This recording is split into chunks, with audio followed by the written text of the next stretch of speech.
real. Tapi nyatanya sampai dengan H+10 hari ini, hari Jumat tanggal 12 Juni 2026 itu tidak juga terbit.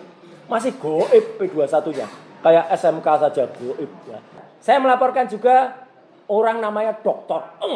Rismon hasil sniper ya, si zombie itu ya gitu. Dan di sini jangan marah kalau Rismon nggak saya tulis doktornya karena doktornya palsu ya. Dengan pelaporan nomor 4115. Nah, saya sarankan saja silahkan minum obat ya. Paracetamol silahkan minum obat karena kalau nggak minum obat nanti boncos Pak gitu.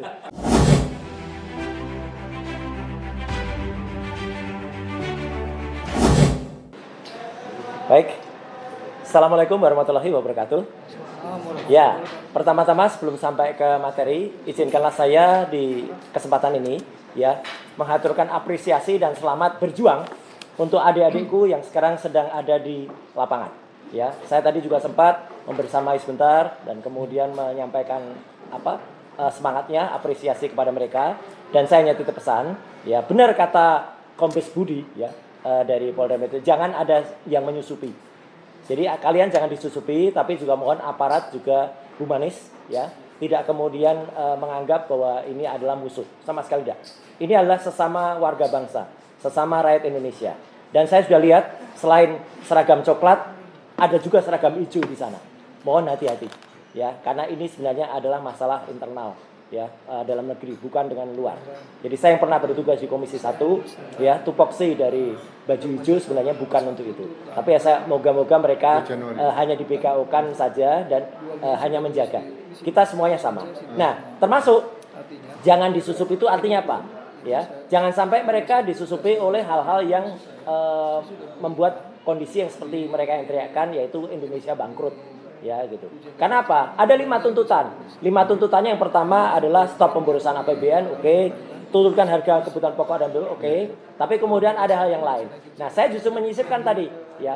Jangan lupa kita juga pernah punya tuntutan yang lain, yaitu adili Jokowi dan turunkan FUFAFA atau maksulkan FUFAFA. Itu jangan lupa, ya. Itu justru yang krusial. Ya, jadi jangan kemudian malah berbelok kemana-mana. Sekali lagi selamat berjuang.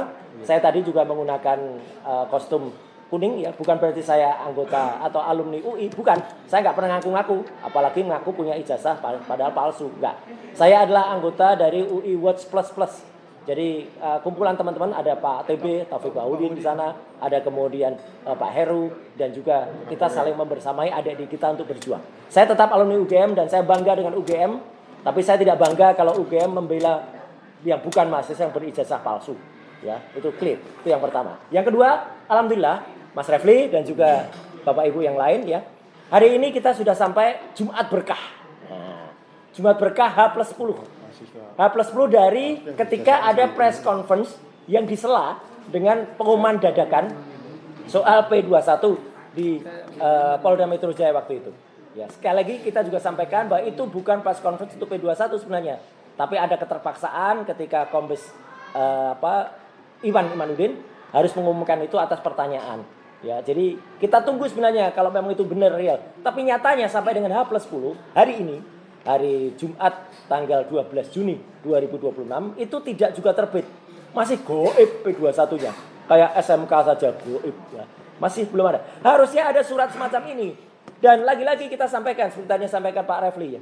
Hari ini kalau dengan LP tanggal 30 April itu sudah 409 hari. Hari ini ya. Ini grafik ini saya buat ketika tanggal 26 Mei. Sekarang sudah tanggal 12 Juni. Berarti sudah 409 hari. Jauh melebihi atau bahkan 4 kalinya kasus besar yang waktu itu juga menyita seluruh perhatian rakyat Indonesia, yaitu Jessica Wongso. Bahkan lebih dari 6 kali kasus yang waktu itu juga sangat besar, yaitu tentang Verdi Sambo. Ya, jadi jelas ya, clear banget bahwa apa yang dikatakan sudah P21 sampai saat ini, sampai kita press conference ini belum ada. Padahal itu harus hitam di atas putih, harus tertulis dan tidak boleh hanya omon-omon, tidak boleh hanya goib. Dan di lembar P21 ini jelas betul tahapannya, tahapan keduanya tanggal berapa. Dan itu ada deadline-nya. Saya sebagai orang awam hukum saja tahu itu ada deadline-nya. Jadi kalau tanggal 2 Juni sudah diumumkan, maka para termul harus tahu bahwa mereka juga nggak bisa yang namanya mendesak-desak. Saya dengar mereka kemarin mendatangi Polda Metro. Katanya menghadap Pak Dir. Padahal beberapa penyidik yang lain mengatakan mereka sebenarnya sedang dimarahi. Karena buat apa desak-desak? Ya, tidak usah didesak. Polda Metro itu punya otoritas untuk melakukan pengumuman. Tapi otoritas Polda Metro pun tergantung kejaksaan. Dominus litis dari P21 itu adalah pihak kejaksaan. Dan kalau kami kemarin atau tanggal 21 April yang lalu ke kejaksaan itu kita bersurat secara resmi. Kita selaku pihak yang terkait langsung. Kalau para termul kemarin ada yang demo, bahkan demonya, ini saya ulangi kata-kata, bakar Kejati. Itu sudah brutal itu namanya. Harusnya dia yang kena. Itu namanya Fritz Alor Boy. 160 itu pada KUHP lama. Ya jelas ada yang bilang copot Kejati. Orang yang bilang copot Kejati itu antara lain Lecumanan. Aspidum gimana ini? Nah itu. Mereka itu satu tidak punya legal standing terhadap perkara ini secara langsung. Karena lawyer Jokowi itu adalah orang yang punya surat kuasa khusus. Antara lain Pak Rifai, Pak Yakub Hasibuan, kemudian juga Pak Firman, ya satu lagi Audrey siapa? Itu yang resmi. Yang lain itu nggak resmi. Ngaku-ngaku saja mereka bikin tim hukum, tim merah putih, merah kuning biru dan lain sebagainya. Ya, apa itu tim itu? Apalagi mereka marah-marah mau bakar Kejati. Itu kan parah ya. Nah, yang selanjutnya saya ingin sampaikan yang sampaikan Pak Refli tadi yang sudah kita tonton langsung di acara Rakyat Bersuara di TV-nya ini ya. Nah, itu. Saya nggak perlu sebutkan iNews ya. Gitu. Pokoknya TV-nya ini ya. Statement dari Prof. Henry Subiakto. Saya ingin menambahkan, terima kasih Prof. Dan kalau Prof. Henry itu mengatakan, karena Tormul mengatakan itu ngaku-ngaku buat. Bukan ngaku-ngaku. Nama Prof. Henry ada di sini. Beliau tepat betul 23 tahun yang lalu. Ya, ada pada surat keputusan tim TKTI, tim Koordinasi Telematika Indonesia. Beliau selaku staf ahli dari Menteri Komunikasi dan Informasi waktu itu, belum informatika. Ada di sini. Lucunya, bukan lucu mana ini ya, tapi lucunya, ya. Nomor 9 itu nama saya. Saya juga ada di situ. Saya adalah tim perumus dari Undang-Undang ITE juga. Dan saya itu disebut nama. Bukan lagi jabatan. Saya resmi itu Roy Suryo dalam kurung Universitas Gadjah Mada. Saya wakil resmi dari UGM waktu itu. Ya, dalam itu UGM masih ya sehat dan waras waktu itu ya. Gitu. Jadi mengirim saya untuk menjadi wakilnya. Jadi kami itulah yang membuat Undang-Undang ITE sebagai Undang-Undang Jaban Indonesia atas perdagangan internasional e-commerce luar negeri. Kalau kita tidak punya Undang-Undang ITE, maka kita akan di-ban dalam dunia internasional. Maka pasal 32 dan 35 yang kemarin sampaikan Prof. Henry itu jelas banget. Itu adalah untuk yang terjadi di computer crime. It's not a computer related crime. Computer related crime adalah komputer yang digunakan untuk tindak kejahatan. Itu ranahnya adalah nyata. Tapi kalau computer crime adalah kejahatan yang terjadi dalam komputer. Yang disampaikan di pasal 32 dan 35 itu kejahatannya terjadi di komputer. Ada orang menghack, kemudian dia melakukan perubahan di situ, mengubah di situ dan munculkan kembali. Lah ijazah Jokowi yang palsu ini tidak pernah kejahatannya dilakukan di dalam komputer. Itu jelas banget Prof. Henry menyampaikan itu. Ini tidak bisa masuk ke sana. Nah, saya akan lanjut. Jadi clear ya. Saya akan lanjut ke Lecumanan. LP-nya sudah terbit dengan LP 4111. Garis miring SPKT garis miring 6 garis miring Polda Metro Jaya.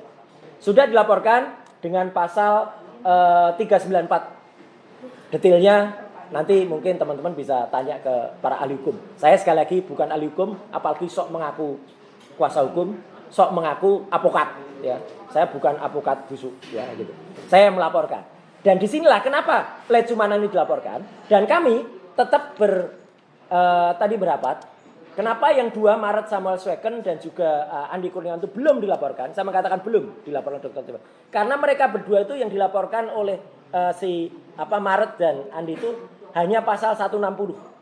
Sedangkan Lecumanan ini melaporkan pasal 28 ayat 2 Undang-Undang ITE. Di mana pasal 28 ayat 2 itulah yang kena ke saya dan kena Dr. Tifa. Kalau 160 itu kena sahabat-sahabat pejuang yang ada di klaster 1. Jadi harusnya yang melaporkan teman-teman yang di klaster 1. Tapi nggak apa-apa, itu nanti tetap kita hormati. Andai kata Dr. Tifa juga akan melaporkan hal yang sama. Kalau nanti sepulang dari Pak Al-Katiri.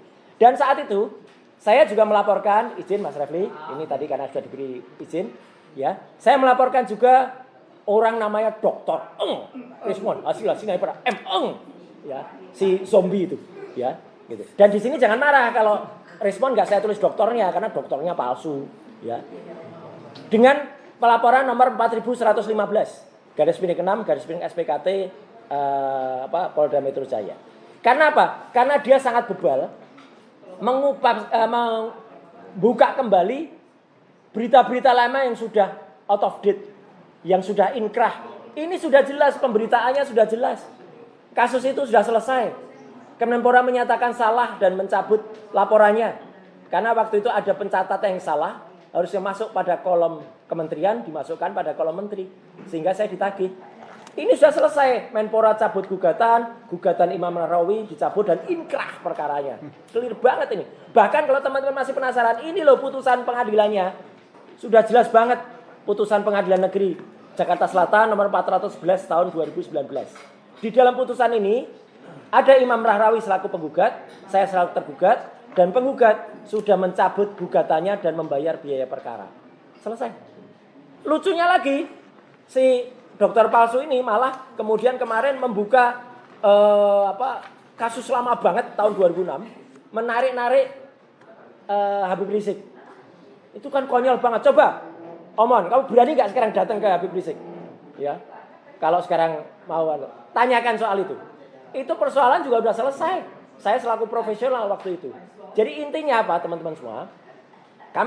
Saya melaporkan Lecumanan dan juga melaporkan Respon. Itu jelas betul pasal-pasalnya, dan kami semua tetap menunggu yang namanya P21 itu. Kalau memang ada, katakan ada. Kalau tidak, katakan dengan terus terang bahwa itu tidak ada. Ya, jangan sampai kemudian mereka membuat sesuatu yang sifatnya goib tapi seolah-olah nyata. Nah, saya ingin juga senyum sekarang ya, Mas Refli sebagai penutup kepada para termul. Yang termul itu yang bikin hoak, ya. Hoax tapi hilang S-nya, hoak. Mereka teriak-teriak, mana P21, mana bakar, kejati, copot Aswidum. Mereka lama-lama boncos. Ya. Kalau udah boncos, minumlah obat boncos. Nah, ini obat boncos. Ya, saya sarankan saja, silakan minum obat. Ya, para termul silakan minum obat, karena kalau nggak minum obat, nanti boncos, Pak. Gitu. Sekian, terima kasih. Ada pertanyaan satu, Mas. Pertanyaan satu, silakan Bapak. Iya. Boncos ya. Ini mohon maaf Mas Refli. Jadi ini kan untuk edukasi nih. Iya. Ya kan? Tadi kan yang silakan Prof Henry. Ya. Dan Mas Roy kan masuk tim perumus Undang-undang ITE. Undang-undang ITE ini. Iya, ini. Ya, mungkin nanti saya minta penjelasan. Seumpamanya ini ada nih, seandainya ini ada pencurian komputer di gudang komputer. Nah, ya kan? Kemudian yang dicuri itu semua komputer di situ. Ya. Apakah kena Undang-undang ITE atau kena KUHP? jelas tidak, Pak. Itu pasalnya kena pasal pencurian dalam KUHP biasa. Nah, supaya diberikan penjelasan supaya Iya, nanti enggak intinya itu dalam KUHP. Ya. Jadi artinya apa yang terjadi itu di ranah nyata. Undang-undang ITE itu yang terjadi computer crime di dalam ranah komputer.